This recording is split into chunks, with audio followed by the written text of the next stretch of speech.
Greetings, wonderful, beautiful deep divers. Shout out to all of you wonderful deep divers. We've got a very, very special guest, right? We're not going to waste time, right? We got the amazing brother back. Billy Carson returns on Infinite Waters, diving deep.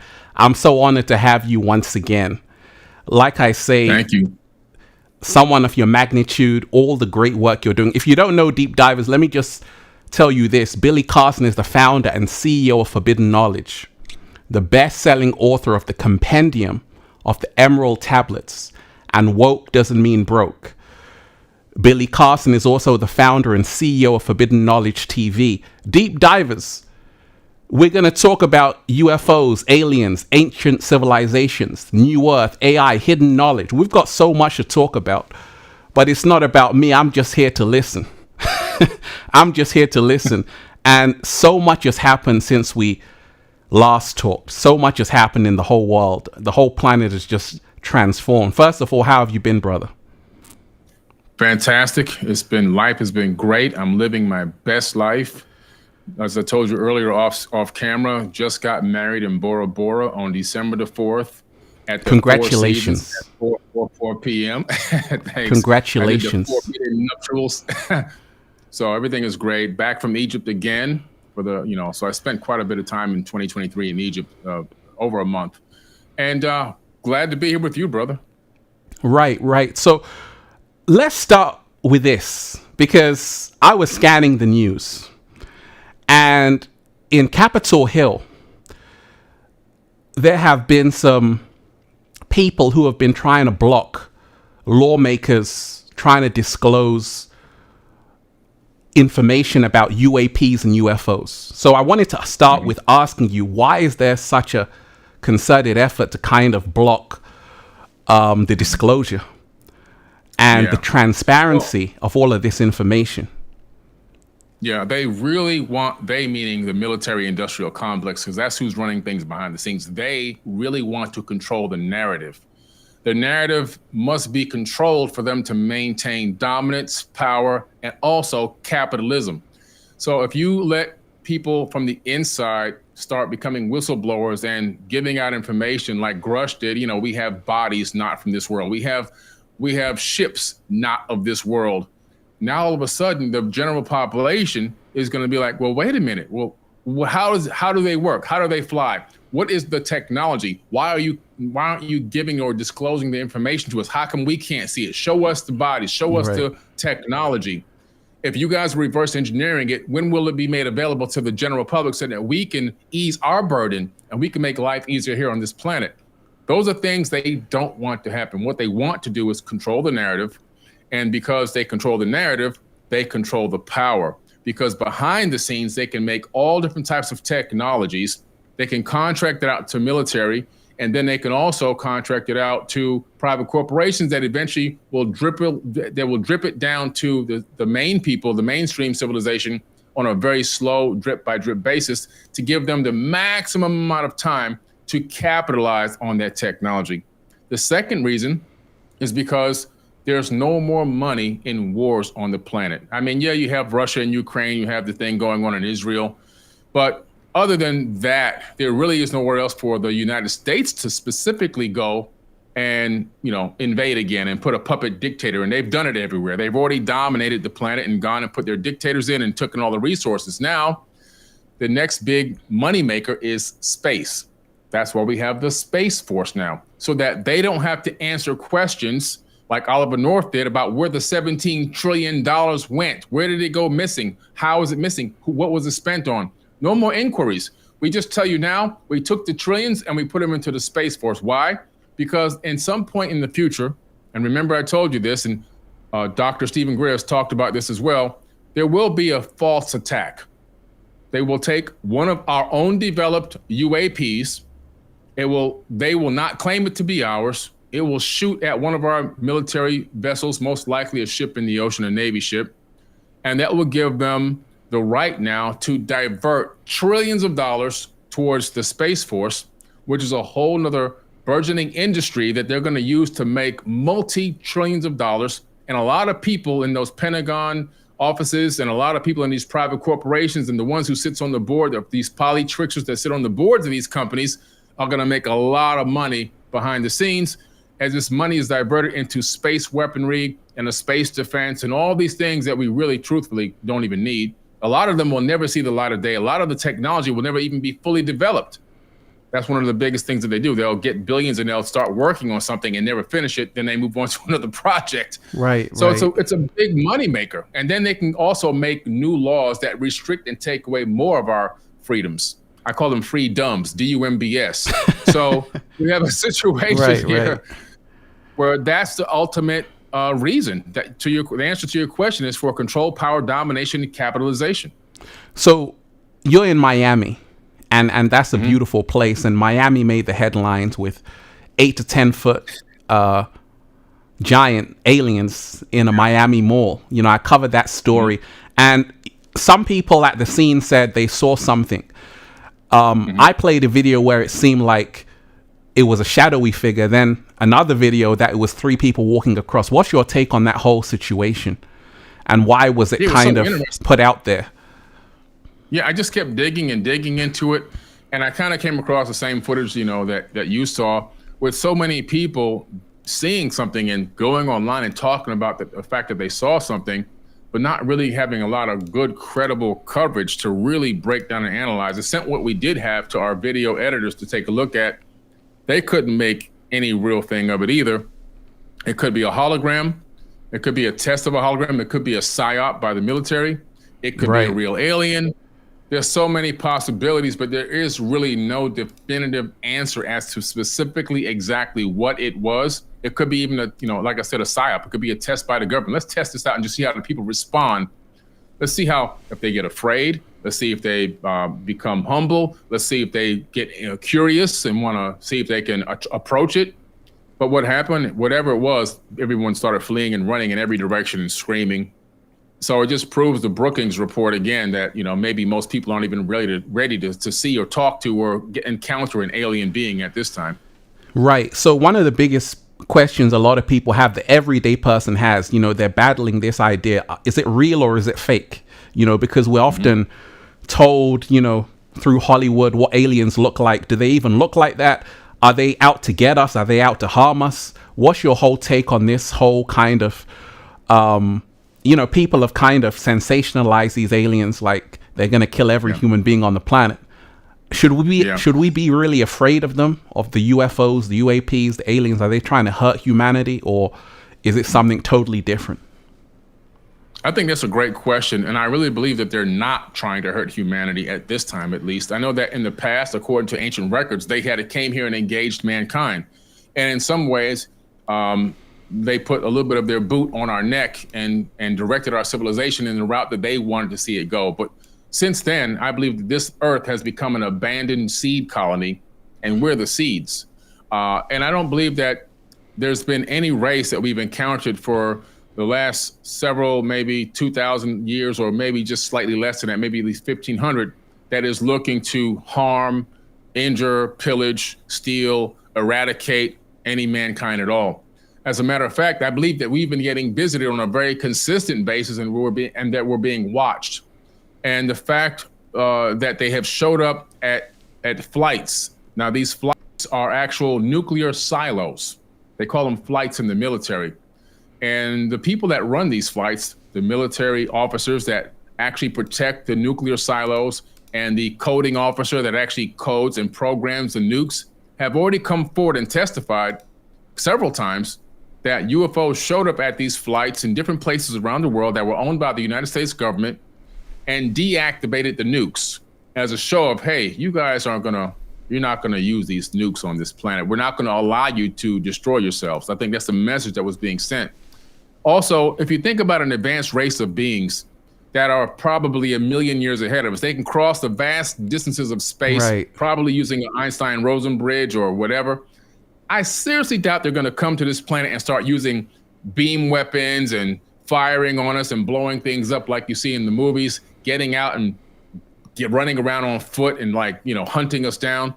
I think that's Hollywood. To be honest with you, if I were an advanced race and I wanted to take over an entire planet, I would simply just find out what the bioorganism structure is, the cell structure, and then I would release some type of contaminant in the high atmosphere and wait 2 or 3 weeks and allow it to just literally kill everybody.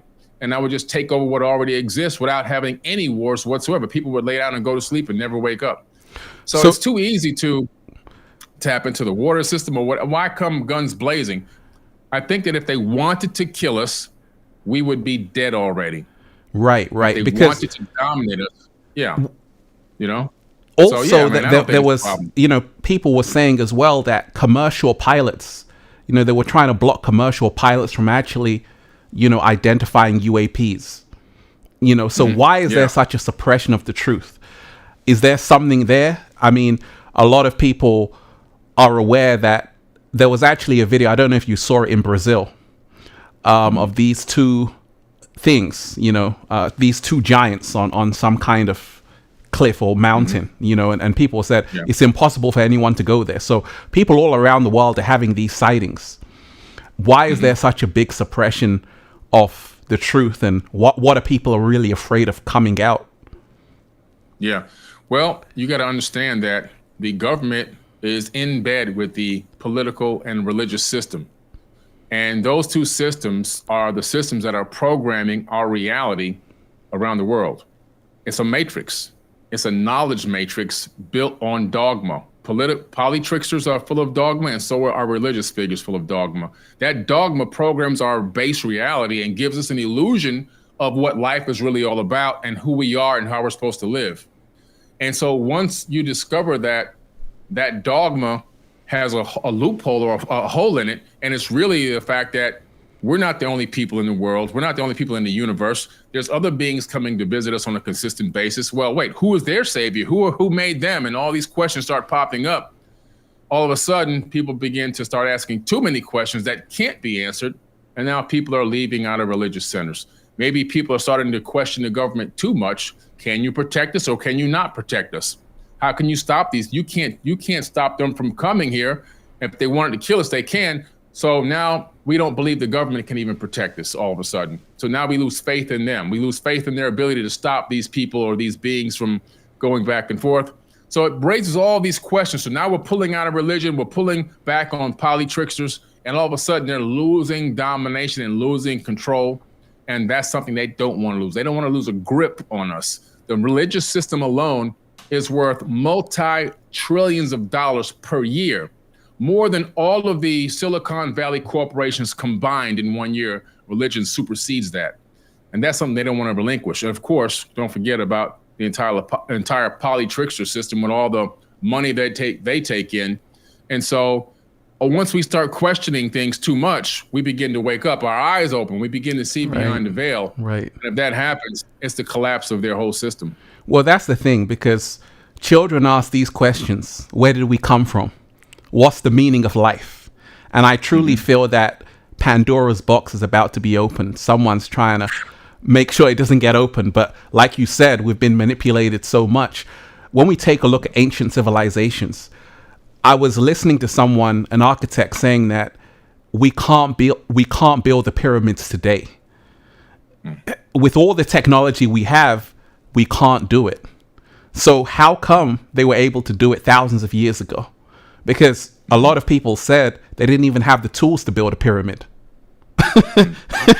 So, right. So, right. So what's happening here? How come we can't even build what they built thousands of years ago? Yeah. Well, one place that I specialize in, as you already know, is ancient civilizations. And I've been to so many ancient sites around the world. I spent 9 months in hotels in 2023. Think about that. 9 months in hotels, just traveling and looping this planet and going to so many different civilizations and visiting them. Spent over a month in Egypt, taking people on tours. We took 140 people on tours throughout Egypt in October alone, and spent about total of maybe 8 to 10 hours inside the Great Pyramid, exploring it, going to the subterranean shaft, which hardly anybody in the world even knows exists, going down 65 meters beneath the pyramid to get to another area where you could descend another 35 to 40 meters beneath straight down. and to see what's down there. And so analyzing the Great Pyramid and seeing how it's built and seeing these shafts that cut through solid stone. In other words, the way the structure was built, number one, all the stones are individually customized for each position. There are no two stones alike on the Great Pyramid. That's number one. So all this rolling logs and building mud ramps and trying to put them in place, you can't just put them in place because each stone is specifically made for that one piece. It's like a gigantic puzzle. They're interlocking stones, which means every stone is unique, like a fingerprint. The next thing is when you see these shafts from the inside of the shaft, you realize that there was some type of a beam weapon that went from the outside, going down in a particular angle, slicing through solid stone and pulverizing it on the way through, because you can't excavate any of this material. It's got to be clean. And so these shafts, when you go down them, and I've been down, there's many pictures of me on video clips going down these shafts, they cut through solid stone, and you can see the individual stones as you're descending, but you realize that they've been cut and they've been, in some way, some type of machine has even vitrified some of them all the way down, which means 3,000 plus degree temperatures. And so it's really amazing. We don't have anything close to as far as a machine or an engineer that exists anywhere on Earth at this exact moment that can replicate or duplicate the building of just one of these pyramids. Forget all the other ones. Just the Great Pyramid alone, it can't be produced. I don't care if you got 100 engineers, 20 theoretical physicists, and a whole bunch of people who are great with tech and machines. They couldn't build it today. And a lot of people sometimes say, okay, it was the people living in that area at the time who built it. Do you agree with that? That it was just ordinary architects who built it, or people around who? Right. Yeah. You see, and when I say that, a lot of people, especially people of color, they tend to get a little irritated because they think I'm stealing their heritage from them. Not really. You have to forget about ego, forget about emotions, forget about feelings. We have to think from a logical mind. We have to go from the emotional mind to the logical mind and realize that chicken bones and copper chisels ain't going to build a pyramid. The mud ramp theory, forget about it. You would need more mass in mud than the pyramid itself. So you need over 100 cubic tons of mud. Not going to happen. The next thing is, if you go to the floating theory has already been debunked because you can't float these megalithic stones. They would still sink. You would have to have a flotation piece almost the size of some of these gigantic cruise ships to float a couple of stones. Not going to happen, not going to work. So these cockamamie theories that they've come up with, they don't exist. And the cutting techniques used to build this don't exist. Now, what does exist is actual text written by people from that era. And those people that we're saying were there said that the Nitiru, and if you're talking about ancient Kemet now, the Nitiru, they were the gods that came from heaven to earth and turned mud into a kingdom. And then they show you pictures of these people. And they say that these people were the master architects of these structures and that they helped them build them, but they were under the guidance of the engineers who were, for example, Thoth, the Atlantean priest king, who the ancient Kemet people say he ruled over the land of Kemet before it was a dynastic era. He ruled over Kemet for 16,000 years, one man. I didn't say that. You didn't say that. Our ancestors said that. So when we challenge them and we say that, it's ridiculous and all this we're spitting in their face. We're saying that they were idiots and we're saying that they were dumb. What the fact is, they told us, and they wrote down specifically, etched into stone throughout Egypt, hey, these people came here from somewhere else, and they brought this advanced knowledge, and they taught it to us, and we helped them build these structures. And that's an actual fact, and that's what I take people to see when I take them to Egypt, so they can see with their own eyes and be like, wow, this is amazing, this is real, this is what really happened here. Not little green men with antenna, but people that look like you and I, hominids that look like you and I, helped build these pyramids with advanced knowledge and advanced wisdom. Your work is so amazing. I remember coming across Forbidden Knowledge. I'm like, this is like what I needed to see at university, what I needed to see at school. There seems to be a big decay of society right now. There seems to be a collapse of the matrix right now. And there have been films like Leave the World Behind. There's also upcoming films like The Electric State. what's your take on even films depicting a kind of future for humanity, like Leave the World Behind? They're talking about internet blackouts. Do you feel that's gonna happen? Do you think that's just fiction? Do you think that cyber attacks are on the horizon, or the world we're heading in is one where a lot of people need to pay attention to? Mm-hmm. Well, when you get to the precipice of big change, that's when all the adversity comes. And that's where humanity is headed right now. We're heading into the age of Aquarius. That's 2025. It's a year away. That'll be the very real beginning of the age of Aquarius, which is the age of enlightenment. So we're getting ourselves ready for that now. And as we head and shift from this matrix into the next, you're going to see a lot of adversity. A lot of things are going to begin to happen. Things that you would think probably wouldn't even happen are going to begin to happen. And that's a process of the natural evolution of a civilization that's waking up. So like I talked to somebody the other day, if you can imagine the metaphor of this, of civilization as a baby, it learns eventually how to raise its neck up, and now then it can get on all fours, so it can begin to crawl. Humanity right now is in the crawling phase. We're in the crawling phase right now. And so as it begins to crawl, even that crawling, it flops down on its stomach. Sometimes it just loses this little bit of strength and bounce, flops down. When it hits the stomach, it might cry a little bit or get a little frustrated. That's the state of humanity at this exact moment, right? So we flopped onto our stomach. We got to get back on our hands and knees again.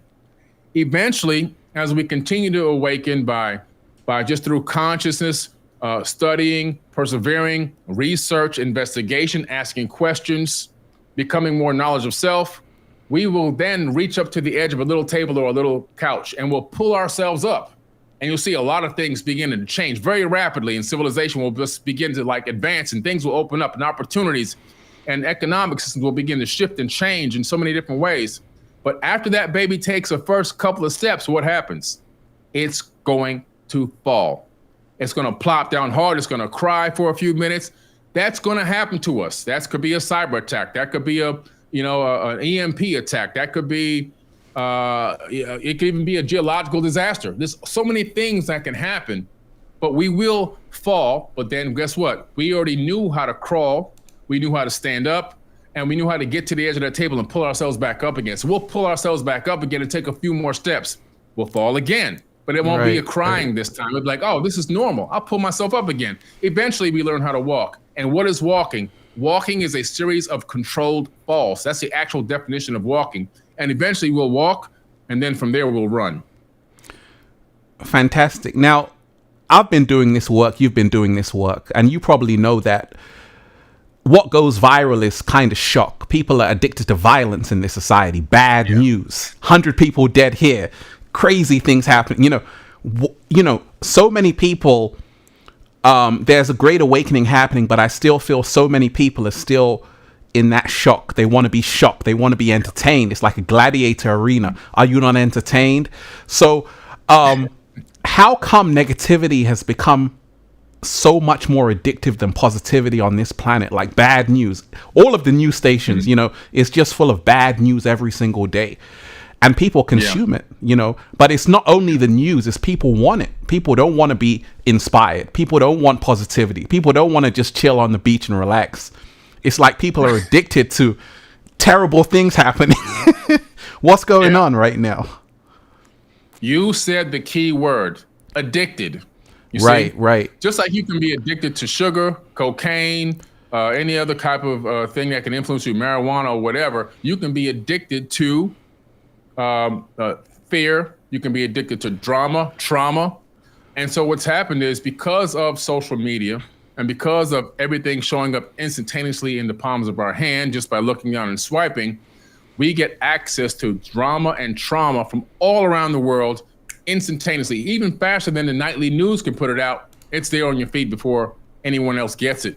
And so now because of that, it's spiking the cortisol in the body. It's spiking other chemicals in the body, right? And so now what's happening is we're beginning to get addicted to those spikes in cortisol and other hormones that are being triggered. And so now it's almost like how you're training a dog. You give the dog a treat when it sits down. You give the dog a treat when it goes outside the potty. And so every time we swipe and we get that hit of that trauma, we get the adrenaline, we get the cortisol going, and our body begins to get used to that and it begins to want it more. So even when you're not thinking about looking for it, you look down and you start swiping, and then it comes up again. And then the second thing that's happening is the algorithm kicks in. So the social media algorithm, it's really not anything miraculous. All they did was they found out how the law of attraction worked, and they applied the law of attraction to social media feeds and YouTube and Facebook and Instagram and TikTok and Snapchat and everything else. It works on the law of attraction. Whatever you're seeking is seeking you. So it doesn't matter high frequency or low frequency. The law of attraction always works. It's a boomerang. So once you go down that feed and you go into a person getting beat down, a street fight, you'll begin to see another street fight after a few more swipes. And by a week's time, you'll get nothing but street fights. You'll get nothing but people getting gunned down. If you start digging into some other area, you'll get that. Whatever it is, if you start going to positivity and focusing on accounts that only show positive stuff, you'll get more of that. It works the same way. But the people that begin to see those things and watch them, the algorithm catches them. Now the algorithm keeps feeding the cortisol and adrenaline, and the person doesn't even realize that they're addicted to those hormones, and they go into this spiraling cycle. The news and the media, they're masters at neuroscience. They know how to apply neuroscience. They say, man, we can spike them. We already know they're addicted to these hormones and they can stay addicted to them. So we're going to keep tossing this hormone stimulating stuff at them nonstop. And that's going to get them going. And then we got them. Now we can sell ads. We can promote ads. And those ads are going to generate us billions of dollars a year. And now we've got these people hooked on violence and fear and trauma. Right. Because the elections are coming up, and there's an upcoming film called Civil War. And, you know, it's Biden or Trump. You know, a lot of people are still looking towards leaders.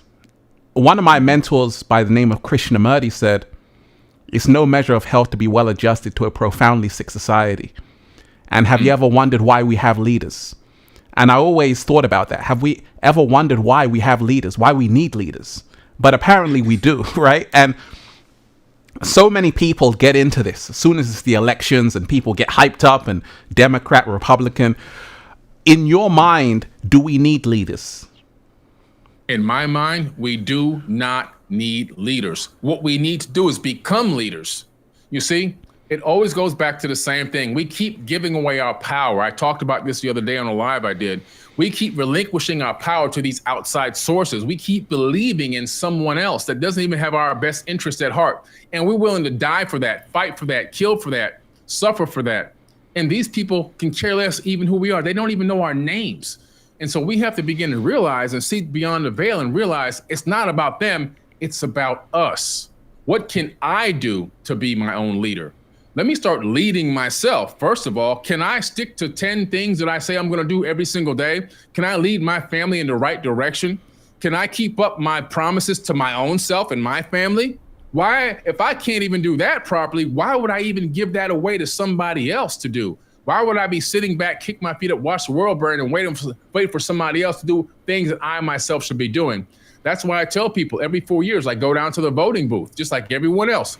But I write my name on the ballot. I get the blank ballot, yes. And I write Billy Carson on there and drop that right in the box.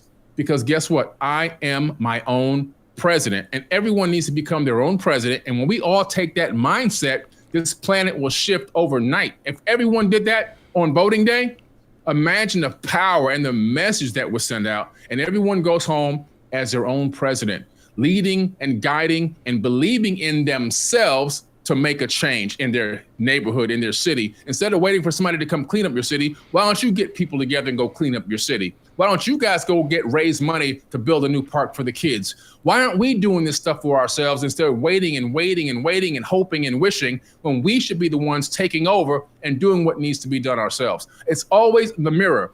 When we keep saying they didn't do this and Trump didn't that and Biden didn't do this and blah, blah, blah. No, it's us. We're the ones who allow things to happen by our collusion through silence and agreement. Fantastic. And let's talk about healing as well, because in 2020, the whole world was shut down. And someone just told me that actually it's like everyone's forgotten about that. And it suddenly dawned on me that every 150 years, 8 billion people are gone. an entire generation are gone, and then a new 8 billion come. And someone, people like the theoretical physicist Professor James Gates talk about the world being a kind of simulation, and things aren't what they seem. I mean, what's your view? Even Elon Musk, people have come out saying it's a kind of simulation. And what's your view on that? Yeah, they're right on point. Listen, I talk about Professor James Gates Jr. all the time. I think his work is phenomenal. He's an expert in supersymmetry. And what he discovered was that these Adinkra codes, which go all the way back to the Dogon tribe, are not just patterns on cloth, but when you take them into a three-dimensional form, they make up something called error-correcting codes. And these error-correcting codes are the same exact codes that run search engines and web browsers, but they also are running the ether of space-time itself, which means we're living in a program simulation. I believe that we're living in a fractal holographic universe, which is a part of a fractal holographic light matrix, a matrix of actual light. And because we're fully immersed in it, we can't detect that we're living in a matrix of light because, I look at my skin. My skin is brown. I feel like I can touch it. That's all illusory. Everything that exists in the third dimension that appears to be solid or solidity is an illusion. Distance is an illusion. You're not across the world from me, and I'm not across the world from you. We're local. Everything is an illusion. So what does that mean? We know that in quantum physics, at the very base root, everything exists in multiple positions or what we call superposition of each other. Multiple outcomes happening all at once. And everything exists as a wave of light until consciousness collapses it into something solid. And what appears to be solid is just light waves slow down to a particular frequency. And the thing that only stops us from passing our hands through tables and walking through walls is the fact that the atoms in our body are at a different subatomic frequency and vibrating wise than the atoms inside of a wall. Otherwise, we can match the atoms in the wall. We can walk right through the wall. So we know that we're living in a matrix of light that's an illusory, that there's only one consciousness that actually exists, and all of us are sharing that same one mind. The mind has divided itself into a point number system. For example, 99.1 on the radio, 99.2, 0.3, 0.4, 0.5, and each one of our avatar bodies is attuned to pick up a point number frequency and let it animate our avatar body. But what's happening is I believe that the universe itself is conscious, is a conscious entity imbued with divine energy, and it's experiencing what it's like to be everything that's made of atoms in the third dimension. And that even includes inanimate objects like a remote control. People will say this is a man-made object because it's a remote control. No, this isn't man-made because man can't make atoms. Only thing man can do is stack atoms like Legos. So we stacked atoms like Legos in a particular format that allowed us to utilize this as something as a tool, but we didn't make the atoms, which means that this is conscious because every atom, according to quantum theory, is conscious because the electrons are conscious because they make conscious decisions. So we're living in a world, I believe, that is a fractal holographic universe. And that just means that that's the method of creation utilized. We're living in something that's powered by software, divine software, if you want to call it that, and that there is a real creator. That's why I believe there is a God. I believe there's a creator. I think the mathematics points to that. And it doesn't take away from us being real or not real and these kinds of things. I'm saying, what is the method used to create this realm? In my opinion, it's a fractal holographic matrix. The Mandelbrot set mathematical phrase was taken by a company called Pixar. Pixar took that Mandelbrot set phrase from Benoit Mandelbrot and programmed it into animation and found that one line of mathematics can create the entire animated series. And they said, man, this is incredible. They made billions off of that, that knowledge, and now everyone's using the same Mandelbrot code. Then you have 15 students from a university that took that same fractal code and put it into a video game called No Man's Sky. It has 80 quadrillion worlds and unlimited life forms on each planet, and the game never ends. They made a universe on one DVD. Imagine when they add AI to that DVD, those beings will begin to be conscious. They'll begin to ask who they are, where they came from, what was the Big Bang? Well, that was when we turned on the game console. You see? So I believe that that base reality is somewhere, but we're nowhere close to base reality. We're very far from it. And talking of AI, a lot of people go into supermarkets, they don't see people anymore. And it seems like AI is slowly replacing humanity in terms of jobs. You know, a lot of people are going to be unemployed in the next 5 years. Oh yeah. What threat does AI pose to humanity, and what help does it help humanity? Yeah. Well, I'll start with the threat first and we'll end on the positive. The threat is that under the current economic matrix, if we as a people don't take back control of this planet, the people's burden will be lifted in terms of the labor load, but the bills won't be taken away. And if the debt's not taken away or the need to pay bills isn't taken away, but the jobs are taken away, we're going to see extremely wealthy people and extremely poor people, and you'll have nothing in the middle. The middle will never exist. It'll be poverty and super wealthy. Okay, that's the way the world's going to go if we don't really come together and work together to take back control of these economic systems and put the power back in the people's hands. The other thing that you see is that could be negative is the fact that military has access to this technology. And once the military has access to it, they have less need for actual real human soldiers, which can make actual decisions based on human mind, human consciousness, who may not want to kill a bunch of people in a building or blow up the house or take out a whole city in some other country. But with the AI and drones, all of a sudden, it's, you know, we have a system that can think for itself. And you also have to worry about the fact that if we don't have conscious programmers programming AI, because AI is in the learning phase right now. If the people programming AI are racist, are biased, are deep into politics or religion, then AI is going to take on those aspects to itself as well, because it's only a reflection of the mind that coded it. So we need conscious people, people who are self-aware, who have believe in self-empowerment and self-power and the power and strength of humanity and love and all these other great things to be programmers. We have to infiltrate from the inside out like a Trojan horse and get that knowledge into the AI system so that it doesn't wake up one day and say, hey, what do we need these people for? Let's just eradicate them real quick and we'll continue on living our lives the way that we are. We're the elite ones. We're the best ones. We'll make this our world. And then we'll go into other worlds and duplicate the same thing. So we have to realize that on the good side, if we do, find a way to take over this economic system, maybe through DeFi, through cryptocurrency and blockchain technology for a new economic system, that would be phenomenal. But then also obviously realizing that these robots and this AI can relieve the burden of man, make a lot of jobs easier, eliminate a lot of hard labor work for people to give people more chance and time to explore, be artistic, follow and find their passions. Also create a whole new era of jobs where people can now become programmers or coders or engineers to learn how to run robotics or build robotics, come up with a whole new area of great inventions that can be utilized in that field. And then also, of course, helping mankind get off the planet, finding a way to create a breakaway civilization, because we can't stay on Earth forever. Anyone who thinks that is fooling themselves. If you want humanity to extend its lifespan beyond Earth's demise, which is going to happen when the sun expands into a red giant in 5 million years, and the Earth is gonna die. So we have to find a way to get off the planet. I'm sorry, not 5 million, 5 billion years. The sun is half its lifespan already. 5 billion years, the sun is going to die.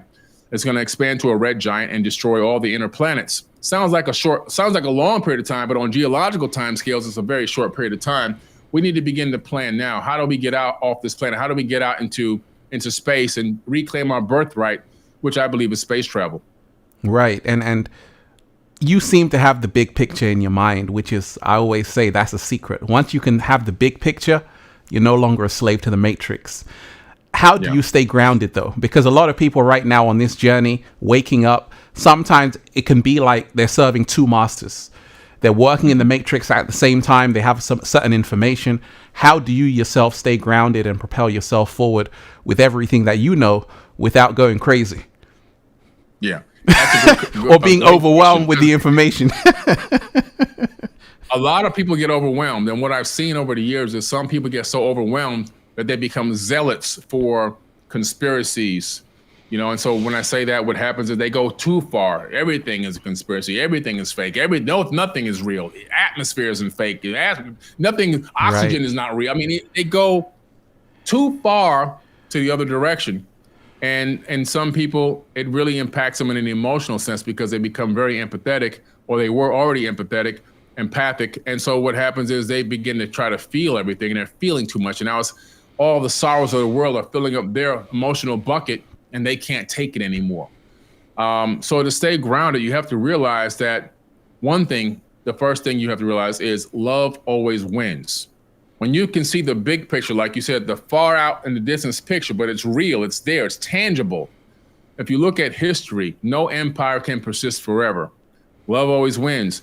And like I say to people, right now I'm in a well-lit room. But if I turn all these lights off in this room, okay, there's no way that I can get the darkness to flee unless I turn on one tiny little piece of light. If I turn on a pen light, darkness will run from that pen light. If I turn the lights back on, I can't fill the room with darkness. There's nothing I can turn on to fill the room with darkness. But when you turn the lights off, one little pen light, the camera light on my phone, will make darkness flee. So we all have to focus on becoming the light, be the light. Don't worry about what's happening. Don't worry about too much about all these things that are going on that are affecting you emotionally. Deal with them and feel them and process them, because you have to do that. But at the same time, always understand and believe that we have the power to manifest the true outcome in the future that we desire. So when we see it as a positive outcome, a great future for humanity, great things are going to be happening. The algorithm for the universe will kick in for us, and we'll begin to see more of that. And the more I focus on positivity, the more positivity that I actually see. And so I had to do something on my accounts on social media. I used to post a lot of negativity because I was going down the rabbit hole of police brutality. My father was killed by police, as some people know. And I went down this brutal rabbit hole, and all I saw was darkness everywhere and police brutality and people getting killed everywhere. Now, I still have to post things that are kind of shocking every now and then, but I brought in more balance to my life by balancing it with more positivity, inspiration, knowledge of self, and those kind of things. And every now and then I'll sprinkle something in that people say, hey, you gotta be aware of this because it's really out here. We have to make ourselves consciously aware that this exists. But at the same time, my next post is gonna bring you back up and make you feel good about yourself again. So we have to have this level of balance that we operate in to keep ourselves, even keel, so that we don't fall off the deep end and start thinking a lot of dark thoughts. Right. And what I commend you on is the crossover. You've been able to have a universal message. That's the reason why, like me, you're inspiring millions of people. At the same time, it's not easy to break what I call the separation trap. You've been programmed, conditioned from the moment you were born that other people are bad, or you should only hang out with certain people or get married to certain people. How were you able to break that separation matrix, which is so prevalent in society? Because see what's going on with Israel, Gaza, Russia, Ukraine. So many people are at war, and we're taught to hate other people, to not like other people, to separate ourselves from other people. How were you able in your own life to kind of break that matrix, which is so powerful? Yeah. The first thing is you can't give a rip about what other people think about you. That's the first thing. People who care about what other people think about them are the most people that are susceptible to peer pressure and pain and agony and everything else that comes along with being bullied and so forth and so on. And so when you don't care about what other people think about you, it allows you to be free to be who you really are. That's number one. Number two, don't fall for the divide and conquer tactics. I'm so happy that I never fell for divide and conquer. Since I was a little kid, growing up in New York until I was the age of 6.5, and then coming down to Florida and growing up even in the heart of Miami, I still didn't fall for the divide and conquer. And for whatever reason, my brain didn't take that negative coding, that negative programming. I saw everyone as equal, which is a great benefit. Now, if you don't have that in you, you got to work on yourself. You got to talk to yourself and find out why it is that you're letting some other programming code from some other brain somewhere that came down from generation to generation to generation until it got into your mind, program you to thinking that this is better than that and these people are better than these people and everything else. I'm so happy and so blessed that never stuck to me, not even once. And so once you understand that, you can be like, wow, well, what can I do? I can realize with my own conscious mind that I can fight for equality. I can fight against racism, but not become a racist. See, this is the trap where people get caught. But I got to fight for my people, and I got to do this for my people, and my people, my people. Okay, great. But guess what? They get caught in the trap and then become the same racist that they've been running from. That's a big trap, and that's a hard trap to get out of because it locks you into darkness, and it keeps you so ingrained and stuck in that mindset, you can't even see above the horizon. If I would have had that mindset, I would have never met my wife, who's Korean, right? She's Korean, and she was adopted by a white couple in America when she was only 3 months old. She was born in Korea. She doesn't even know who her parents are, but she was born in Korea. But I was asking the universe for someone that was a piece to my puzzle, that can bring something to the table and match what I'm bringing to the table. And then take any presupposition of race, of looks, of shapes, and all this other kind of stuff. And guess what? That's what fell into my lap, and I got blessed. And so sometimes, and it's wonderful to see. It's wonderful to see that. I want to congratulate you because it's wonderful to see that. Thank you so much. But that's what the big trap is. The trap is the divide and conquer, and people fall for it all the time. And they really believe that, well, I got to stay with this group, and I can only, no, my message since day one on Forbidden Knowledge has been a universal message, a global message. When you look at my company, all of my employees, we put all my employees on stage at the Forbidden Conscious Awards last year. And what I said in front of the group, I said, I want everyone, all the 1,200 people were there. I said, look on the stage behind me. What do you see? You see diversity. We have almost every continent represented working for Forbidden Knowledge on this stage right now. You know, when you come to my wedding, what do you see at my wedding? Diversity. Almost everybody from every single continent there at my wedding. And my message is always a message of diversity, of not falling for divide and conquer tactics, and just love, and just understanding and loving everyone. And I had a few people come to me and tell me that they were stuck in the box you're talking about, but they want to get out. I said, the only way out of the box that you put yourself in with this color thing is you're going to have to lose some, but you'll gain much more. You're going to have to lose some, though. They'll target you, and they'll call you names, and they'll call you a sellout and this and that. But if you're willing to go through that little bit of darkness, the picture will be so much brighter, and the world will hear your message. Right now, the world is not going to hear your message. A small percentage will, but not the world. I wanted to have a global message, and I told my partner years ago, a business partner of mine, that I was going to let everyone around the entire planet hear what I had to say, and I was going to embrace everyone. And that's exactly what I did. Right. And how you've been spreading the message is just so phenomenal. A lot of people don't see the hard work that goes into it. What are some of the struggles that you went through, just creating this massive platform? Because I know it's not easy. Oh man, it's not easy. First of all, starting out by yourself, you already know, because you understand the work that goes on behind the scenes. Right. Investing in yourself initially, and not seeing anything come back. Just keep spending. Do you know that I had Forbidden Knowledge TV before Netflix had streaming TV? Wow. And I was like, okay, the first bill, $1,300 for bandwidth. The second bill was like $1,395. The third bill was like almost $1,400. I was like, I better turn this off for right now. Right. Prime didn't even exist yet. Amazon Prime Video didn't even exist. So I turned it off, but I kept paying for the name forbiddenknowledge.tv. And after Amazon Prime and Netflix and all the other Hulu, I said, now it's the perfect time, because 3 years ago, when the competition is out, streaming bandwidth fees have gone down significantly. Now it's my time to enter in and take my fair share of this market. And so just understanding that, the time, the place, it's all about, everything happens in divine time. And understanding that, hey, there's a percentage of people that need the message. They need this knowledge. And they've been bombarded, like you said earlier, with all this negativity coming from every angle. We have to be the ones to step in and bring some balance into their life and understand that. So I began to build a team.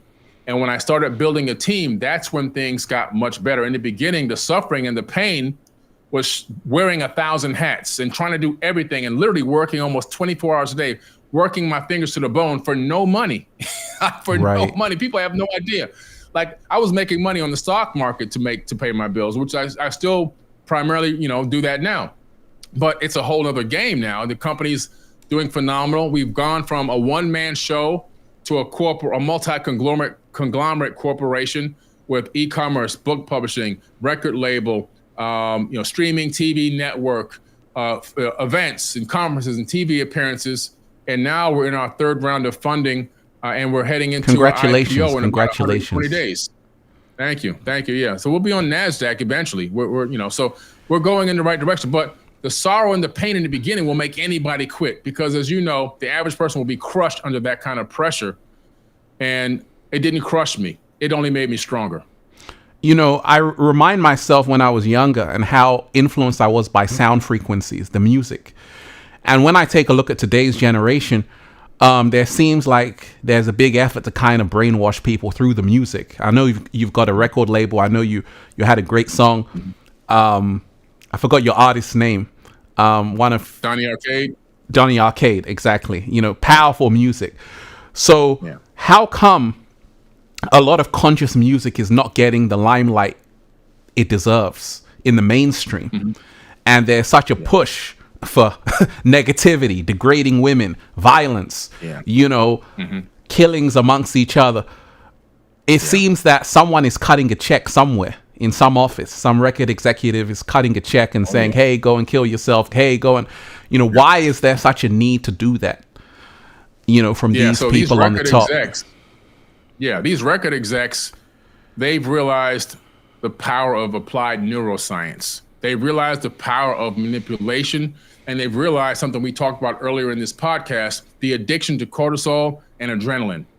And they said to themselves, man, we can make a lot of money if we sign really talented artists, we over-sexualize them, and then we get them to sing songs or rap to songs that are literally creating more drama and trauma and triggering and stimulating those same hormones. So now, on the other side, you can make the same amount of money and have a much better impact with positivity, with the stuff that we do, with conscious lyrics and conscious rap, which sounds like trap music, but it's really empowering.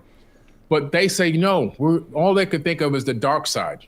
The power can be used for darkness or light, just like the Jedi, right? They use it for light. The Empire wants to use it for the dark. And so, but it's the same exact source. It's the same exact energy, the force. And so they've said, we're going to take the dark side all the way. And we're going to manipulate millions of people through hormone stimulation. And when you sign to our label, we're going to give you some money to make you happy. And while you have this money, you're going to only put out songs that we approve. And those songs are going to make sure that it tears down the fabric of society, because that's going to bring us a lot of money. It's going to create a lot of crime. That's going to drive more addiction to the music. And it's a bad cycle. And so that's what they do.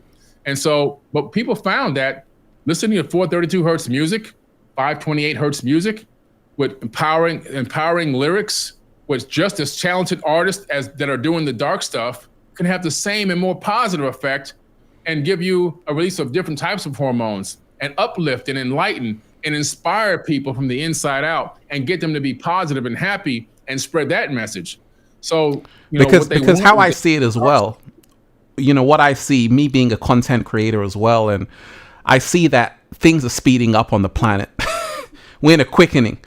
And I was watching a documentary on Quincy Jones, right? And he produced a Thriller album, you know, off the wall. He did a lot of Michael Jackson's great songs. But they spent so much time, you know, perfecting it, making it a masterpiece. And, you know, we were just talking about how today's music doesn't have that same classic feel to it. It seems like people are in a rush just to create, because every day there's a new story. Things are just like boom, boom, boom, boom. People don't even have the time to create good art, you know. And what I'm thinking is, how are we going to get back to the place of creating classics? How are we going to get back to that time of building pyramids, where we had time to create monuments which stand the test of time, in a world where everything is TikTok, go, go, go? People don't even have time to brush their teeth. Listen, that's real.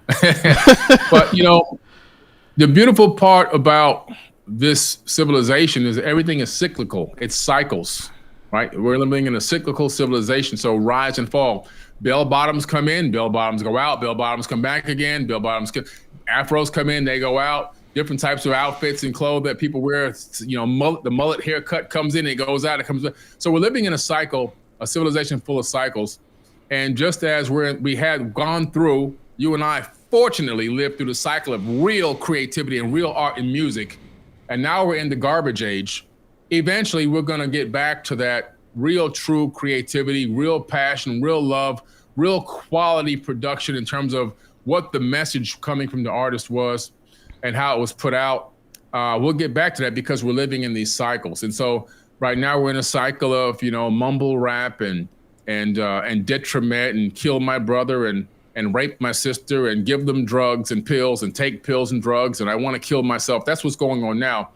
But that cycle also too will rotate, and then the rise of the conscious music is going to take on full force. I remember in 2018, I produced an album with Donnie Arcade called The Return of Enki.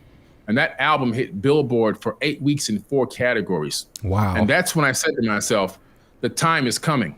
It's coming back. We will, at some point in the near future, this type of music is going to take over the mainstream, and you'll see mainstream artists walking away from big labels, getting independent, and putting out the stuff that they really truly want to put out. Because if you ask them a lot of questions, which I've seen them in certain interviews and podcasts, they don't even want to speak that stuff.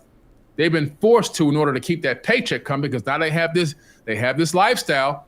And in order to maintain that lifestyle, they got to keep putting out garbage.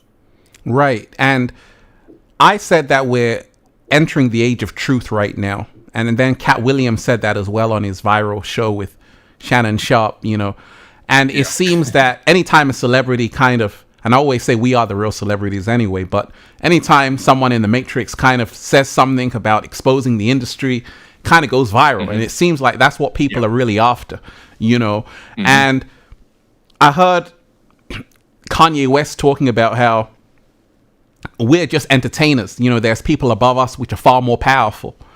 So I've always wondered, like, who has the Lord of the Ring? Who is really pulling the strings? Who's really in control of this thing? In the film Leave the World Behind, one of the characters says, the scary part is no one is in control, and, it made me think, like, nobody is in control. Like, because sometimes people say it might be the Vatican. It might be, the people, the Vatican and whatnot, or someone above them. Like, who is, in your mind, who is really pulling the strings? Who really has that power to influence everything? Yeah. Because the celebrities don't. They got to answer to someone. They have to answer to someone. The presidents have to answer to someone. So even JFK couldn't say what he wanted to say. They took him out. That's so right. You wonder who is really pulling the strings. I mean, through your research, where does that lead you to? Who has the ring of power? Yeah, the Council for Foreign Relations, the Bilderberg Group, and the Skull and Crossbones Secret Society, and some of the other secret societies. They're the ones behind the scenes that have the power, that sit on the boards of these multi-billion-dollar corporations and government, and that pull a lot of the strings in the background and make things happen. When those people have meetings, their meetings aren't about, hey, let's network and do a deal, Bill or John. Let's figure out what we're going to do together. How can we collaborate and make some money? No, their meetings are, in 10 years, we're going to see this on the planet. And this is what your part is, what your part is, what your part is. In 20 years, in 100 years, in 500 years, this is what we're going to do on the planet. And this is how your next 2 generations are going to run and control and blah, blah, blah, blah, blah.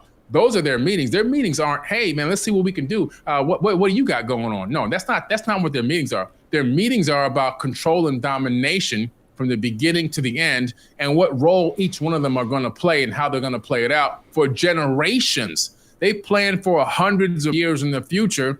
They don't plan for tomorrow. The average person can't conceive this because they're saying, when I get my paycheck on Friday, I'm going to buy some groceries and to pay this car payment, and I might have a little bit left over to go hang out with my friends. No, they don't think like that. They're thinking for hundreds of years. They're thinking centuries in advance, maybe even eons in advance. Well, it comes to the question of who is God, who is the creator. In their minds, they are the creator. Do what thou wilt. People like Aleister Crowley, all of these people, they believe that they are the gods. And one thing I noticed, that even a lot of people in Luciferian cults and all of these people, they actually follow universal laws, and they study ancient Egypt and all of this occult information. Yeah. And it made me realize that actually a lot of these people, because Lucifer means morning star or whatever, but a lot of these people who are really pulling the strings, they're no dummies, and they're also following universal law so that they don't get caught up in the karma of their actions. So what's your take on that in terms of how come these bloodlines are always in power? Are they following universal laws? I mean, are they aware of them? What's happening? Man, you hit it right on the head. Listen, man. They are literally following the Hermetic principles, Right, which used to be the ancient Kemetic principles. They live by that stuff. And like I was saying earlier, you have the force, which can be used for good and can also be used for evil. Isaiah in the Bible, the book of Isaiah, God says, I create the good and I create the evil. Do it I, saith the Lord. So we're talking about one entity that's creating good and evil, not the devil, not Lucifer, not the people. God says it that I create the evil. And so when you begin to look at that as a metaphor and understand that there's power in the knowledge of the universal laws. I teach these laws all the time in my workshops and my classes, all right? And the first Hermetic principle is all is mind. That's the first one. I spend 2 hours on all is mind when I'm teaching. 2 hours, right? The principle of cause and effect and all these other laws, they utilize that and they bend the matrix to their will based on the energy that they want to put into those universal laws, because it doesn't matter whether you use it for good or for bad. The law is the law. That's why I try to tell people, these people, like you said, they're walking around believing that they are God and they got the right to rule over us. And my answer to them is, no, I am God. And I don't give you permission to rule over me. I give myself permission to rule over myself. I take control of myself and my life, and you have nothing to do with it. And imagine 8 billion people standing up to 1% of the world and saying, no, we are God, and you don't have the right to dominate us anymore. We're not going to play your game. We all proved, we meaning the world, proved that we could shut down the planet, right? That was the whole pandemic. And guess what? It turned back on again and everything was fine. So why can't we collaborate together and shut down the whole planet and say, we're not going to turn the planet back on until you guys sit down and we're going to negotiate the terms of our agreement and how we want to run this planet and the economic system that we're going to put into place and what type of security and military and everything else, the laws and regulations that we're going to put in place as a people on the entire planet. Forget the invisible lines and everything else. We're not turning it back on until you do what we tell you to do. Imagine that. The power that we have. We give away that God power to them, and they take our hopes and wishes and dreams and our begging and wishing and crying and sobbing and begging, and they alchemically convert that energy that we give out into kingdoms for themselves. But do we hate the game or do we become a better player? Because as I see it, people like Karl Marx said religion is the opiate for the masses. And I always say religion is for people who are afraid to go to hell. Spirituality is for people who've already been there. And you've had videos where you said, what if one of your videos, I can't remember it word for word, but it was about the Bible and who really wrote the Bible. And a lot of people, especially in this world, are religious, right? Billions of people, whether it's Islam, Christianity, whatever it is, Judaism, Buddhism, a lot of people hold their faith dearly. And if you challenge it, you're the enemy. And I've seen that, a lot of people, sometimes they label things when people are really thinking outside of the box. They say, oh, that's the devil. That's this new age witchcraft. Then they run back to their book. So what was done to people? What was done to people to kind of get them in that mindset, and how can they get out of that mindset if everything that is showing them a way out, they're saying is actually the enemy? Yeah. Those people are stuck in the matrix. They're plugged in to that device in the back of Neo's head. They're still plugged into the computers, to the machines, and the machines are draining and sucking their energy to create kingdoms, which is what I was just talking about. And I'm taking everyone, as many people as I can, kicking and screaming into a golden age. I'm snatching them and I'm ripping away belief systems, one belief system at a time. I'm snatching out of their bodies, and it hurts. I understand the pain that they're in, because when somebody comes and challenges your belief system that you believed in since the time you were in the embryonic stage, because it's passed in through RNA from the father's bloodline into the mother, and you're born with this belief system in your body, and then it's pounded into your brain your whole life, and here I come and I snatch it out of your body with pure logic and facts. It's painful and it hurts. So some people will take the pain and feel that pain. And the people that can feel that psychological pain and fight through it to the other side and begin to ask questions and do more research, they're the ones that free themselves from that matrix. That cord pops out of the back of their head and they go down the tube and now they're free. The other people that suffer from that pain, as soon as the pain comes, they shy away from it. They go back from the pain and they want to stay plugged in, and they'll do anything to defend that pain from coming back, whether it be kill you, harm you, scream at you, yell at you, troll you, make fake news about you, whatever they can possibly do to stop you from giving them that feeling that they were wrong this entire time. It's not them that's just feeling that. When you do that to somebody, generations inside their body through epigenetic memory, 15 to 20 generations are crying out at the same time, saying, oh my God, please stop this guy. And so that's what's really going on. The video you're talking about, my podcast was, could the God of the Bible be Satan? Which I truly believe that it is. And so do the Gnostics also believe that in the Nag Hammadi scripts. I'm not the first person to come up with that conclusion, because like I said before in the podcast, you have this one book that's based on ancient texts that nobody even knows exists because they're programmed into this one book that's really a hodgepodge of remixed information from thousands of year old tablets and so forth. And somebody put their remix and put their touch on it to okay things like slavery and killing and raping and everything else and wars and murder and so forth and so on. And now you're and the Crusades. Taking this dogma. Yes, exactly. And you're programming yourself with it nonstop.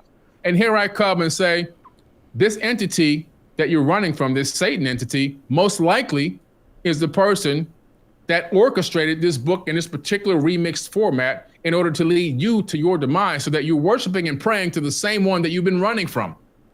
Because this entity has the highest IQ according to you guys. Other than God, the next one in line is this entity you call Satan or the devil. And you're trying to tell me this person is this entity or this being, this cherubim, it's not even an angel, he's a cherubim, is so wise, all the people on the earth's IQ couldn't match it. But he's going to follow what's in this ordained book until his own demise without asking any questions. Just, this is my path that I got to go. You don't think this entity knows about this book? So in my personal opinion, this book is orchestrated by the being and leading you to your own demise. It's a huge, huge trick. And when you begin to think of it that way and then take and reverse engineer the Bible into older languages and find out where the sources came from, and you get the real full stories, you're like, oh man, I've been duped. And so, but my job is to continue to snatch those belief systems out of people's bodies and just rip it away like a wraith. Right. And wake up as many people as I possibly can. Because they even tell you in the Bible, ye are gods, right? And a lot of people, when they awaken, they actually realize they are gods. We are gods and goddesses in human bodies, multidimensional beings having a human experience. At the same time, do you believe or know that there is also something outside of us, or is it inside of us? Is there another force around which, in quantum physics and science, they say the field, divine intelligence, the one who created this simulation? Or, is there something outside of us, or are we the be all and end all? Or is there something that we have to bow down to? Because this is what a lot of people are worshiping. This force that created everything. Just like if you create a video game, you are the author of it, and the people in the video game must worship you. So is there a higher power that has created this planet and given human beings intelligence and civilization and all kind of things? Great question. I believe that there's a higher power and a divine energy that has helped to build this entire realm, this entire multiverse. Now, where quantum physicists get lost because sometimes they're not focused enough on the spiritual aspect and philosophy, understanding that, yes, there's an energetic grid, but guess what? We are all part of the grid. We are embedded in the grid. So even though we have the illusion that we're moving through the grid, we're not. We are the grid, and the grid is also us. And the divine spark that created everything in the entire universe is inside of every atom in our body. Now, our minds do not create consciousness. We all, scientists agree with that. We are downloading consciousness. They discovered that the human synapses tend to somehow appear and even phase out of the third dimension. And they say, well, where are they going? Well, we're connecting to higher dimensions. We're connecting to our higher self, you see? And so when you begin to understand that we are the grid, we meaning us and everything that appears to be invisible around us is all on the grid. Me, you, this microphone, and everything in between, the space in between is all on the energetic grid. That's why the Akashic records are real. That's why the book of life is real, which are two in the same, one and the same. Why? Because every thought we think, it leaves our skull and it goes and gets embedded into the energetic grid, because every thought wave is a wave of light that we know for a fact in science. With an EEG machine, we can capture your thoughts and put it to a computer. So all these thoughts leave, and everything that's embedded in that thought, the actual things you're thinking about, like data, is on that wave that gets put into the grid, and it stays there forever. So there is an Akashic record. There is a book of life where all the information is located. However, I don't believe that it's our birthright to feel like we have to bend down and bow down to any entity or being at all, because I believe that we are just a fractal of God itself. And notice I didn't say him, because I don't believe there's a gender that can be attributed to any type of creator. There's no gender. I believe that it's itself, because we don't know, and I don't believe that a man is the creator of this universe, because too much male energy becomes toxic. There has to be a balance. So I say itself, and whatever itself is, whatever it means for anyone, in my opinion, it's a God. But what type of a God? I think that God is a frequency. My opinion is that God is a frequency, and I believe that the face of God is the flower of life itself. If you look at the flower of life, I believe that you're looking at the face of God, because we know that the flower of life exists at every Planck unit in space-time throughout the entire universe, maybe even throughout the entire multiverse. And through the vesica piscis, where the circles intersect, we know that life emanates and energy emanates into existence, into this dimension from higher dimensions.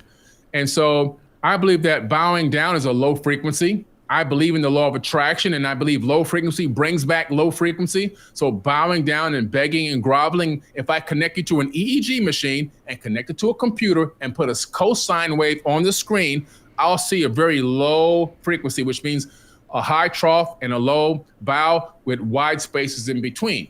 Now, if I have you stand up tall, shoulders back, and being, excited and happy, and power and feeling powerful, and connect that to an EEG machine, I'll see very short, close in, cosine waves, and that means high energy. And I believe the universe is feeding off of that. High energy brings back high frequency stuff. Low energy, low frequency brings back low frequency stuff. So bowing down and groveling, I don't think that's man's mandate. I think our mandate is to stand in our true power, believe the power's in us, believe that God is in us, and that we are God walking in the flesh, or we are a fractal of the whole, that we have the power inside of us already. And I think when people take that mindset, they'll reclaim their true power. Right.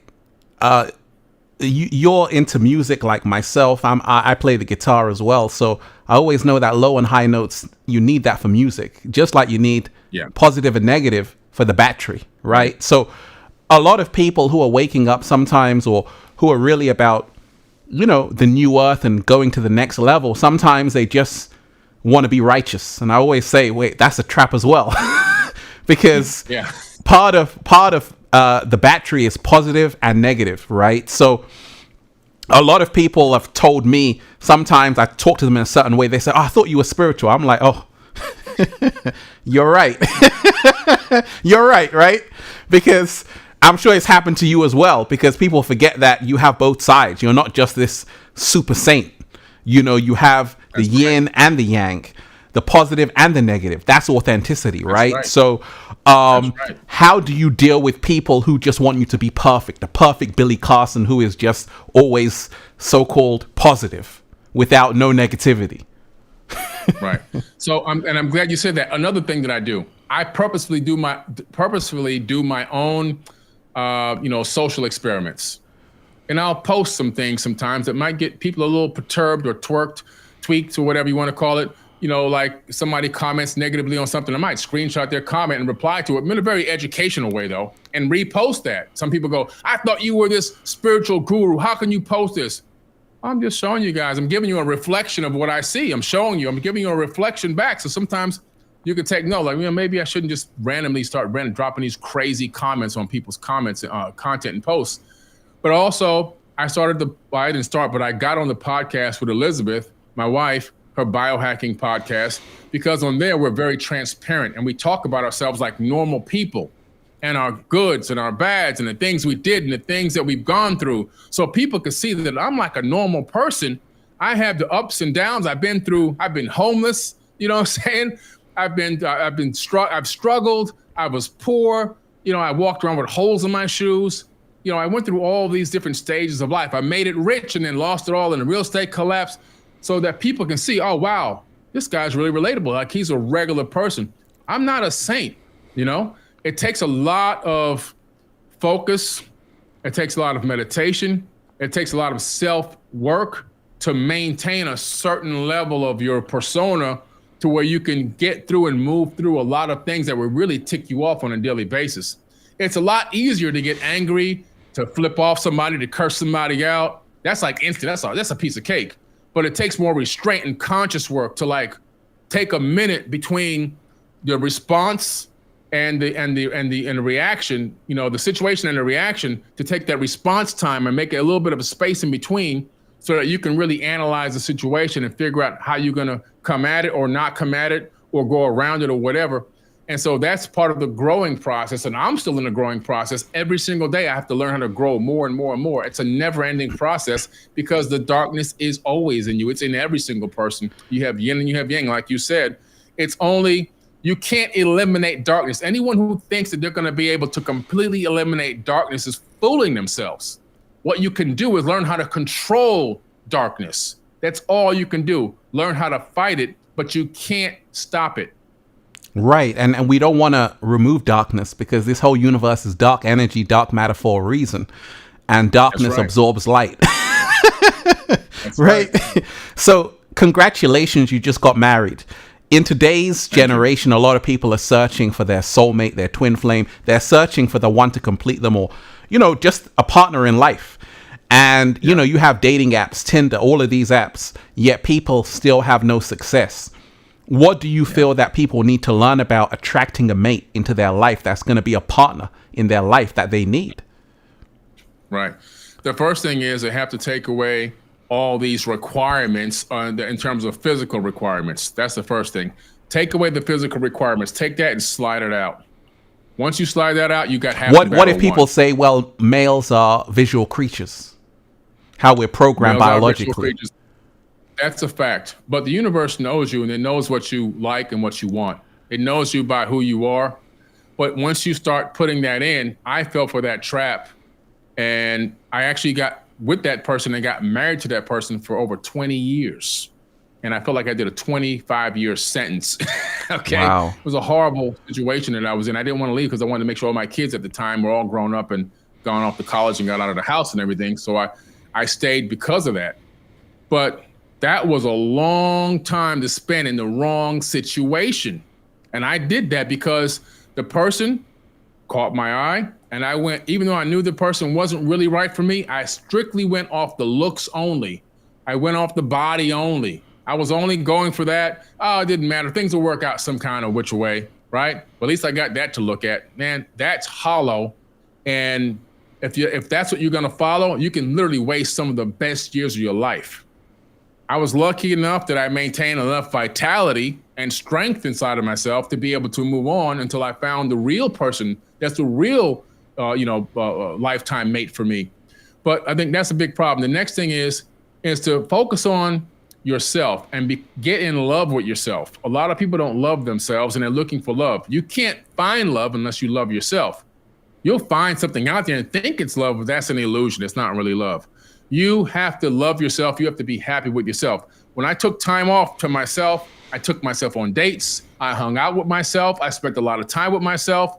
I even have pictures of me saying I took myself on a date on Facebook. People can go down my feed. You'll find it. Evidence, right? So I began to learn how to be comfortable being alone and being with me and being who I am and working on myself, figuring out who I really am, working on my strengths and my weaknesses and trying to develop myself consciously. And then the next thing was is talking to the universe saying, I have a lot of things that are positive about me, but I have some things that are negative about me. How can I find someone that can help me, that can help, build this puzzle, another piece that can come and make me whole and let me make a masterpiece.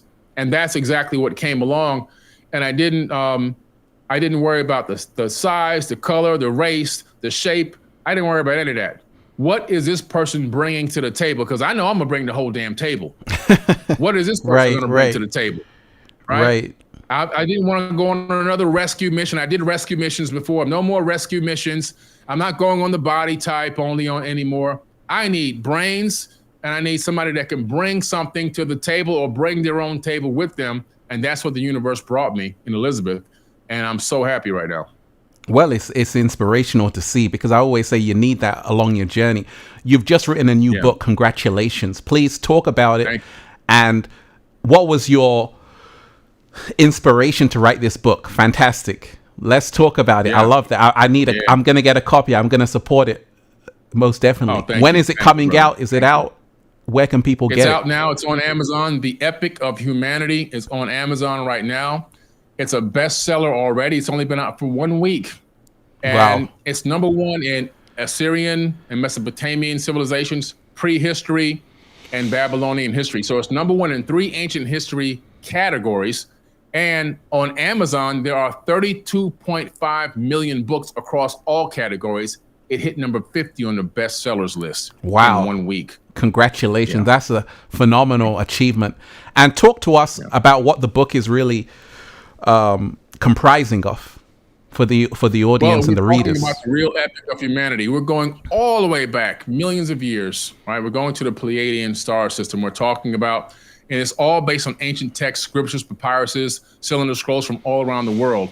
And we've given come forward a little bit about 200,000 years ago to give a history from about 200,000 years until current day, all based on what? Based on ancient texts. And this book has the most references to ancient texts, tablets, papyruses, scripture, cylinder scrolls, and written text in the world, all in one book with actual excerpts from those texts in the book, with full breakdowns and explanations, and a storyline that breaks it down from where we came from to how we got to where we are right now. All in one book, the only one of its type in the world, The Epic of Humanity. I love that title already. I'm intrigued. I'm going to get it. I'm going to support it. And what would you say the one thing the average person on the streets or in this world needs to know? If you could just tell one thing to every person on this planet, give them one piece of information, what would that be? I would tell them that stop worrying about everything going on the outside. We have to really believe that we are the change that we've been waiting for. We are the savior that we have been waiting for. Stop waiting for someone to come and save you. Stop waiting for all these changes to happen on the outside. If we change ourselves on the inside, forgive ourselves for our past transgressions. We forgive ourselves. Don't wait on some outside source to do that. And we begin to change who we are on the inside into a positive light, and then begin to be the light. That will be a beacon from the shoreline, like a lighthouse shining bright in the darkness, and other people will flock to you. And then those people will get the same message from you, and it'll become a conscious virus that'll spread throughout the world until you know that all of a sudden everyone's waking up to a certain level and working on themselves. Instead of working on the outside, they're working on the inside.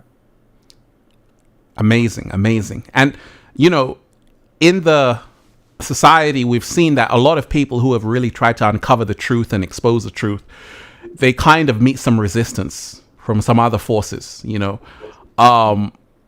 and Russell Brand was attacked or whatever, other people like that, they reach a peak where their videos are getting millions of views, and then, the Matrix says, wait a second.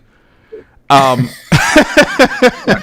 fact, that happens. It happens. We see this. And how come this happens? And surely there must be an equally stronger force of positivity and love, and one that wants to get the truth out there. But how come it always seems that when people reach this certain level, they're met with challenges? Sometimes people come out of the woodwork and say, I'm going to expose you, or all kind of things. Oh, that's happened to me. People have entire YouTube accounts and Instagram accounts dedicated to trying to take me down. Let's talk Not about gonna it. happen. It's Right. not gonna happen. I'm too strong. I'm too powerful. I'm too beautiful. I am God walking in the flesh, living in my true and real power. And so everything that they try to come against you with, it just won't work. Can it hinder you here or there? Can you feel the pain of some things here or there? Yeah, you're a human being, but at the same time, when you know that the power's in you and the message in you is so powerful that it must get out at all costs and all expense, it's gonna happen, and there's nothing they can do to stop it. I went and researched all the top famous people that are in the mainstream, and then I went to their accounts, and I realized, okay, this is what they're posting. Not too bad. Then I went to people who were creating hate accounts or hatred about them, or looked in the comments underneath some of their posts, and I saw nothing but spewing hate, spewing trolling, spewing jealousy and everything else. And I began to realize I'm just in the beginning stages of this. It's only going to get worse from here. So let me get my skin thick now. Let me prepare myself now. Let me stick my back straight up, put my chest straight out, and be ready to put on my conscious helmet. And I'm going through head first, because it's going to come. It's going to come. You're going to meet that adversity level. I'm at the point now where I'm cracking in through the mainstream. I've been on ABC News several times, at CBS. I got a show coming out that I'm doing on the Armstrong Williams show, which is on ABC. All these, and all of a sudden, so I'm a Trojan horse. I'm going in from the inside out. I'm exploding the mainstream. I'm going to get hit with all kind of stuff upside the head. I'm already prepared for it. Know that it's coming. Know that it's going to happen. So when it happens, it's like, oh, not a big shock. I knew this was going to come. Right. And that's why I said, when you expose yourself, they can't use it against you. It's like B Rabbit in 8 Mile. He says everything bad about himself, so you can't use it against him. Right. And I feel that's what people have to do as well, because you see a lot of people in the mainstream are just ratchet, in a low frequency, and they get away with it. Yeah. Right. And I always say people who are spreading information, uplifting humanity, they got nothing to be ashamed of. That's because we're doing the work. And it's hard work. And it's hard work. Man, what you do, I watch your posts. Every time I open up my feed, you pop up nonstop. I said, you making me wonder. I'm like, I got to go harder. This guy's going harder. Right. I got to go harder. You know what I'm saying? Because you're like, man, I turn around. Ralph, I get notification. Ralph, I'm like, man, this guy's going in. I got to do more. You know what I'm saying? So, but that's great, because we're feeding off each other in a positive way. And it's like, it's hard work. People don't realize how hard this is to be consistent and to continue to push through no matter what, and do this consistently for year after year after year. It's a lot of work, and it's a lot of pressure. And now we're seeing rewards in our favor. We're seeing that actually we were right all along. Dr. Fauci came out saying actually the 2 meter, 6 foot social distancing rule just appeared. There was no science to it. So already we're seeing things that we were right all along. And a lot of people are waking up. How do you see the awakening in the mainstream happening and unfolding for humanity in the next few months and years that are coming? Well, we got to realize it's a slow process, but the mainstream is waking up. More and more actors are coming forward and speaking out and going against what's been going on, like in Hollywood and behind the scenes in major corporations and so forth. There's a lot of whistleblowers and people coming forth saying, no, we're not going to do this anymore. We're going to stand up for ourselves, and we're not going to allow this abuse to continue. And so this process is a gradual process, little by little. But what's happening is people are getting used to being like, it's okay to speak out. Oh, wow, so-and-so spoke out. It's okay to speak out. Oh, it's okay to stand up for this or not stand up for that, or be against this or be against that. So now it's also having a reverse effect, reprogramming the minds of their fans who were not into anything that we're talking about, but all of a sudden now they're beginning to question reality, begin to see beyond the veil, because their favorite person is saying such and such and such isn't right.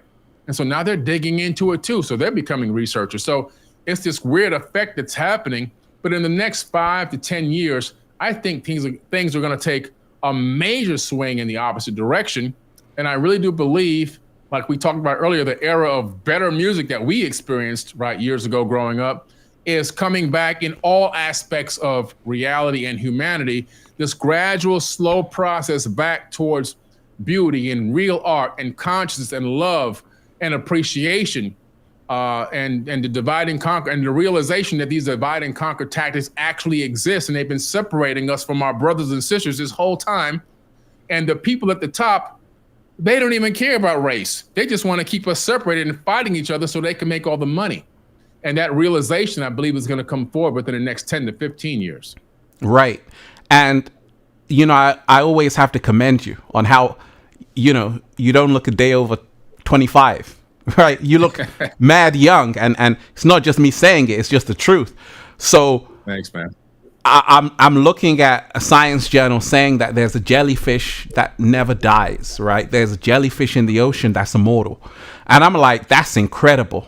It's able to reverse its life cycle, and I'm thinking, how come human beings kind of, the oldest woman is like 116 right now in the world, and that's the oldest. I'm like, surely we can live longer than that, and people have done in the past.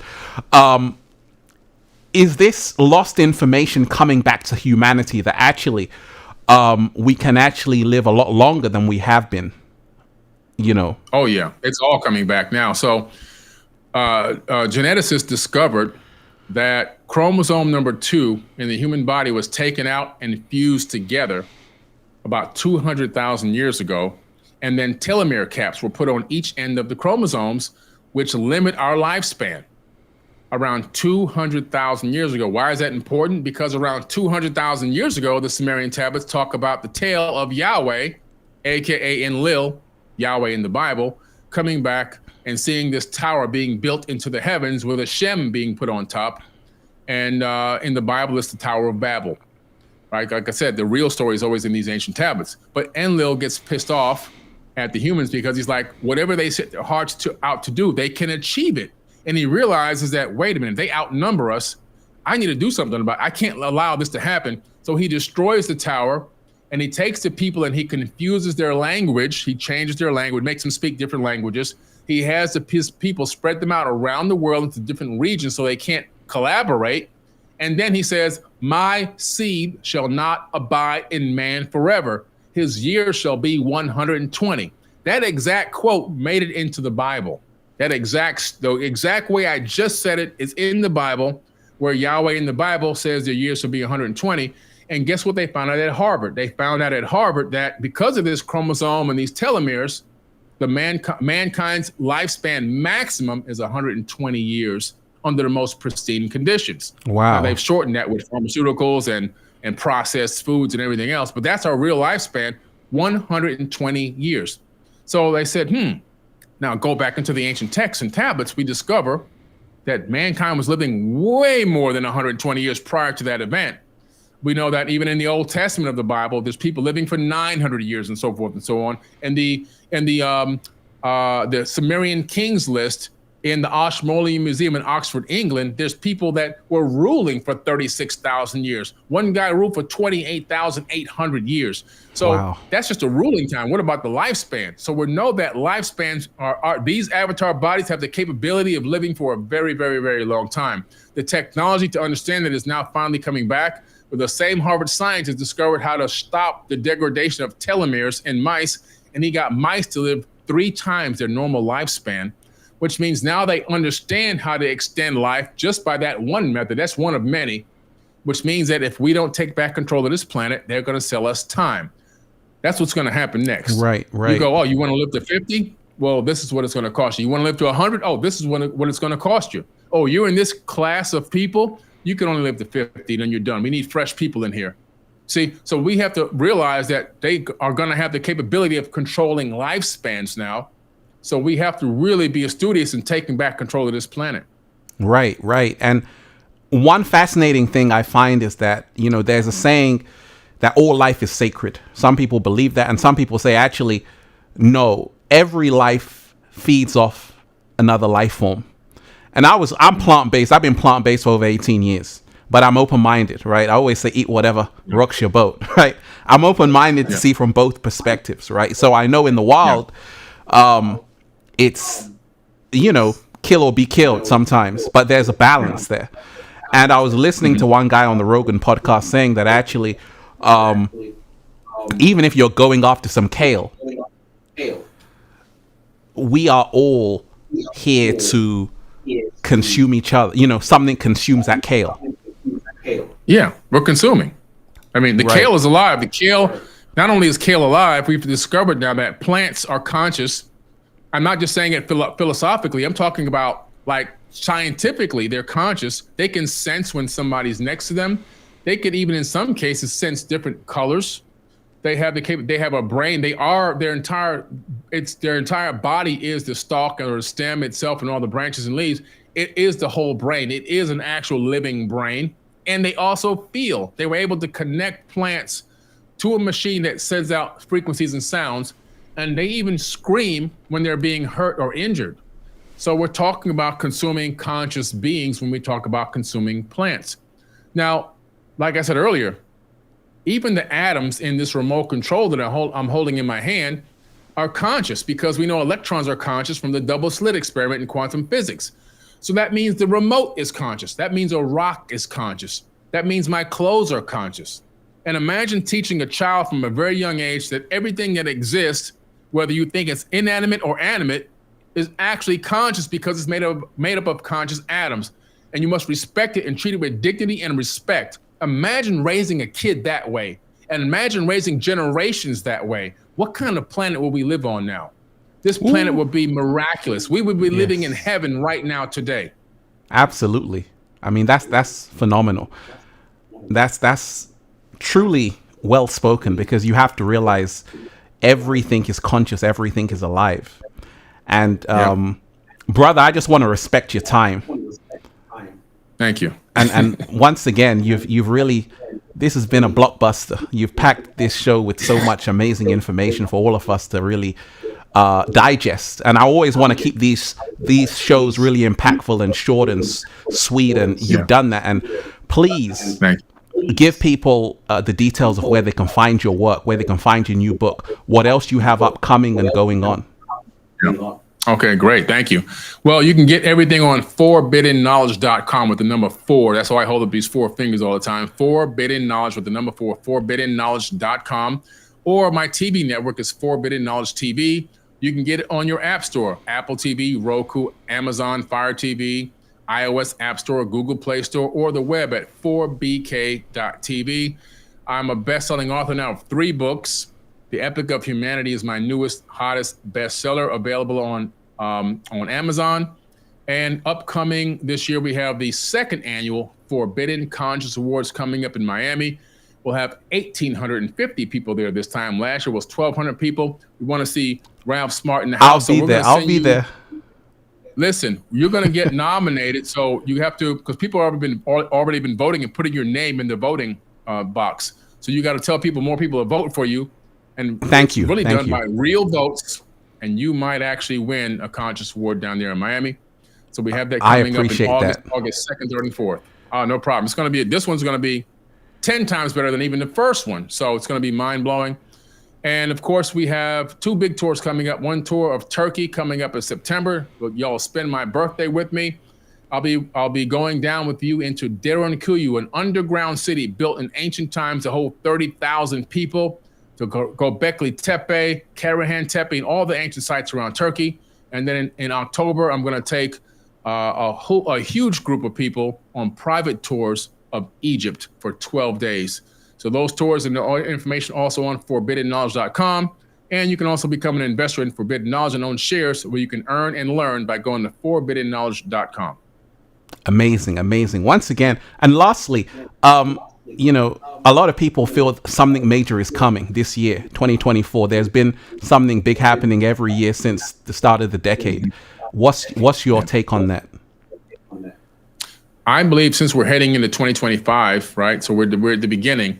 I think we're going to see a lot of amazing, enlightening things happening this year.